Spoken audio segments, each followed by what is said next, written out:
ಹಗಲಲ್ಲಿ ಸೂರ್ಯನು, ಇರುಳಲ್ಲಿ ಚಂದ್ರನು ನಿನ್ನನ್ನು ಬಾಧಿಸುವುದಿಲ್ಲ.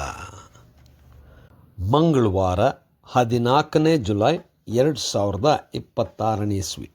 ಈ ದಿನದ ವಾಕ್ಯ ಧ್ಯಾನಕ್ಕಾಗಿ ನಾನು ಆರಿಸಿಕೊಂಡಂಥ ವೇದ ಭಾಗವು ಯೆರೆಮೀಯನ ಪ್ರವಾದನ ಗ್ರಂಥ 33ನೇ ಅಧ್ಯಾಯದ 3ನೇ ವಚನ.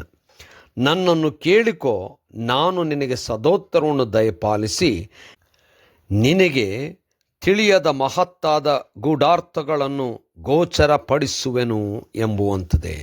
ಕರ್ತನಲ್ಲಿ ಪ್ರೀತಿಯುಳ್ಳ ದೇವ ಜನರೇ, ಶುಭೋದಯ. ದೇವರು ತನ್ನ ಭಕ್ತರನ್ನು ಆರಿಸಿಕೊಂಡು ಸೇವೆಗೆ ಕರೆದು ಸೇವೆಯಲ್ಲಿ ತನ್ನ ಎಲ್ಲ ಅದ್ಭುತವಾದಂಥ ಕಾರ್ಯಗಳನ್ನು, ಮಹತ್ತಾದ ಗೂಢಾರ್ಥಗಳನ್ನು ಗೋಚರಪಡಿಸುತ್ತಾನೆ. ದೇವರ ನಾಮಕ್ಕೆ ಸ್ತೋತ್ರವಾಗಲಿ. ಕರ್ತನಲ್ಲಿ ಪ್ರೇರೆ ಈ ವಾಕ್ಯ ಧ್ಯಾನ ಮಾಡೋಣ. ಈ ದಿನದ ವಾಕ್ಯ ಧ್ಯಾನದ ಶೀರ್ಷಿಕೆ ಮಹತ್ತಾದ ಗೂಢಾರ್ಥಗಳನ್ನು ಗೋಚರಪಡಿಸುವುದು. ಕರ್ತನಲ್ಲಿ ಪ್ರೇರೆ, ದೇವರು ತನ್ನ ಸೇವಕರನ್ನು ಆರಿಸಿಕೊಳ್ಳುತ್ತಾನೆ. ಯೆರೆಮೀಯನನ್ನು ದೇವರು ಆರಿಸಿಕೊಂಡಿದ್ದಾನೆ.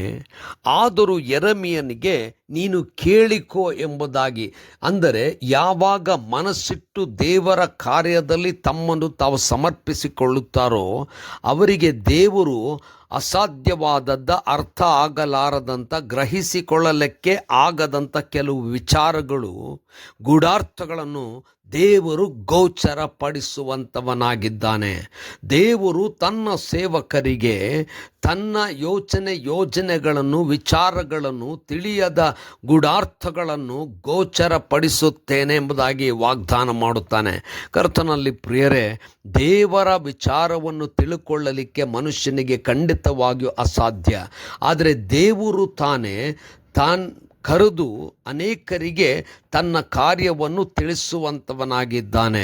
ಅದರಲ್ಲೂ ವಿಶೇಷವಾಗಿ ನಾಯಕತ್ವದಲ್ಲಿ, ಅಂದರೆ ದೇವರ ಸೇವೆಯಲ್ಲಿ ಇರುವಂಥವನ್ನು ಆರಿಸಿಕೊಂಡು ದೇವರು ತನ್ನ ವಿಶೇಷವಾದಂಥ ಯೋಜನೆ ವಿಚಾರಗಳನ್ನು ತನ್ನ ಜನರಿಗೆ, ತನ್ನ ಭಕ್ತರಿಗೆ, ತಾನು ಆದುಕೊಂಡಂಥ ವಿಶೇಷ ಸೇವಕರಿಗೆ ಗೋಚರಪಡಿಸುವಂಥವನಾಗಿದ್ದಾನೆ.